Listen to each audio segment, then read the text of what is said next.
প্রয়াত হলেন বুদ্ধদেব ভট্টাচার্য। 1944 সালের 1 মার্চ তিনি জন্মগ্রহণ করেন কলকাতার উত্তর প্রান্তে শ্যামপুকুর স্ট্রিটে। তিনি সেখানে জন্মগ্রহণ করার পর বড় হয়ে ওঠেন। তার পরিবারের প্রপিতামহ কৃষ্ণচন্দ্র স্মৃতিতীর্থ ছিলেন বাংলার পুরোহিত দর্পণের লেখক।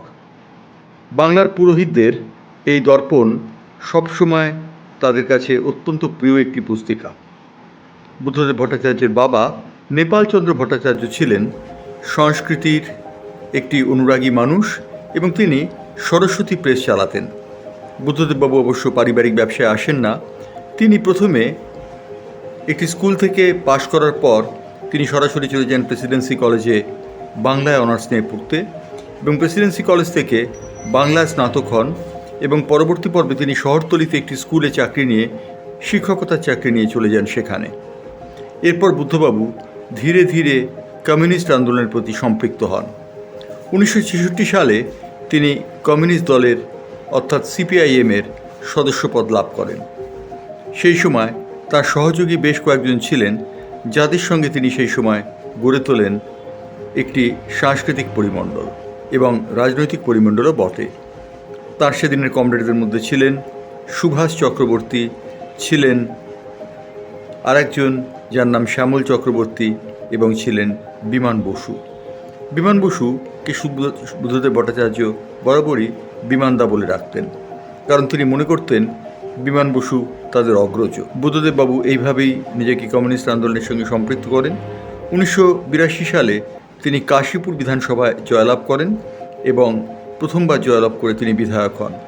সেই বছরই তিনি মন্ত্রী পদে অভিষিক্ত হন। মন্ত্রিত্ব করার পর 87 সালে বুদ্ধবাবু হেরে যান। বুদ্ধবাবু হেরে যাওয়ার পরবর্তী পর্বে খুব অল্প দিনের মধ্যেই কিন্তু আবার বিধানসভা নির্বাচন অনুষ্ঠিত হয় এবং সেই নির্বাচনে তিনি যাদবপুর কেন্দ্র থেকে জয়ী হন।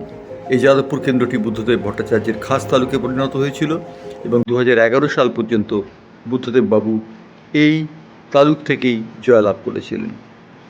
কৃষি আমাদের ভিত্তি, শিল্প আমাদের ভবিষ্যৎ, এই স্লোগান দিয়ে তিনি পশ্চিমবঙ্গের জনপ্রিয় মুখ্যমন্ত্রীদের মধ্যে একজন হয়েছিলেন।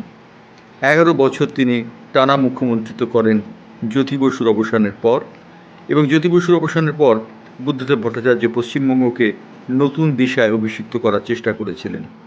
যদিও মমতা বন্দ্যোপাধ্যায় নামে এক তরুণ তুর্কি সেই সময় উঠতি রাজনৈতিক নেত্রী হিসেবে পরিচিত হন এবং বুদ্ধদেববাবুর কৃষি আমাদের ভিত্তি, শিল্প আমাদের ভবিষ্যৎ এই নীতির বিরোধিতা করেন এবং সিঙ্গুরে টাটা গোষ্ঠীর ন্যানো কারখানা তৈরির ব্যাপারে তিনি মতান্তর প্রকাশ করেন। দীর্ঘ আন্দোলন চলে।